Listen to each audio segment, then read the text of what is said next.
আসামে নিট পরীক্ষায় করা পদক্ষেপ, বেসরকারি কেন্দ্র নিষিদ্ধ ও চালু হচ্ছে বায়োমেট্রিক যাচাই। আসাম সরকার নিট পরীক্ষার স্বচ্ছতা ও বিশ্বাসযোগ্যতা রক্ষায় গ্রহণ করেছে একাধিক কঠোর পদক্ষেপ। বেসরকারি পরীক্ষা কেন্দ্রগুলোতে অনিয়মের সন্দেহে এই সিদ্ধান্ত নেওয়া হয়েছে। রাজ্যের মুখ্যমন্ত্রী হিমন্ত বিশ্ব শর্মা 14 এপ্রিল জাতীয় পরীক্ষা সংস্থার এনটিএর ডিরেক্টর জেনারেল সহ শীর্ষ কর্মকর্তাদের সঙ্গে এক উচ্চ পর্যায়ের ভার্চুয়াল বৈঠক করেন।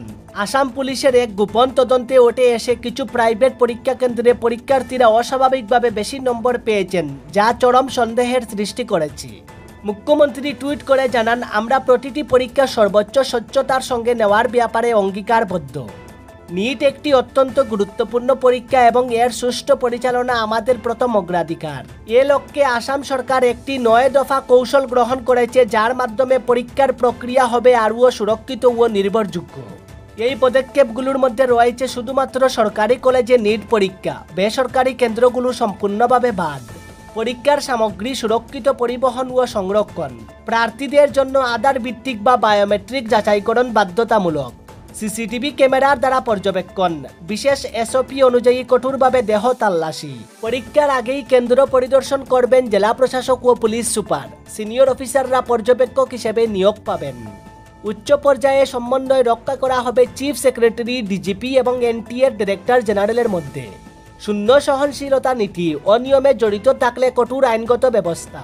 এই সিদ্ধান্তের ফলে রাজ্যে নিট পরীক্ষা নিয়ে যে ভয়ভীতির পরিবেশ তৈরি হয়েছিল তা দূর হবে বলে আশা প্রকাশ করেছেন মুখ্যমন্ত্রী। গুয়াহাটিতে রহস্যজনকভাবে নিখোঁজ 2 দশম শ্রেণীর ছাত্রী হোটেল থেকে উদ্ধার। গুয়াহাটি শহরে বড়া সার্ভিস এলাকায় এক হোটেল থেকে 14 এপ্রিল উদ্ধার করা হয়েছে নিখোঁজ 2 কিশোরীকে। তারা দুজনেই দশম শ্রেণীর ছাত্রী এবং বয়স 16 বছর। পরিবারের পক্ষ থেকে মিসিং রিপোর্ট দায়ের করা হলে গুয়াহাটি পুলিশ দ্রুত তল্লাশি অভিযান শুরু করে।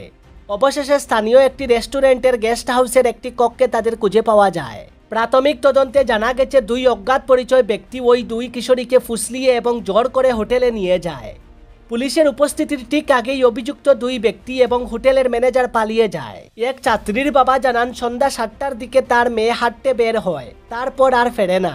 তার ফোন বন্ধ পাওয়ায় পরিবার উদ্বিগ্ন হয়ে পড়ে এবং খোঁজাখুঁজি শুরু করে। সৌভাগ্যবশত অন্য এক ছাত্রী পরিবারের সঙ্গে যোগাযোগ করতে সক্ষম হয়, যার ফলে পুলিশ দ্রুত অভিযান চালিয়ে তাদের উদ্ধার করে। পরিবারের অভিযোগ, হোটেল কর্তৃপক্ষ চরম গাফিলতি করেছে। সেখানে সিসিটিভি ছিল না এবং চেক ইনের সময় পরিচয়পত্র যাচাইও করা হয়নি। তারা সন্দেহ করেছেন হোটেল ম্যানেজার এই ঘটনার সঙ্গে জড়িত থাকতে পারে। এখন ঘটনার পূর্ণাঙ্গ তদন্ত শুরু হয়েছে। পলাতক অভিযুক্তদের খুঁজে বের করার পাশাপাশি হোটেল কর্তৃপক্ষের ভূমিকা খতিয়ে দেখা হচ্ছে।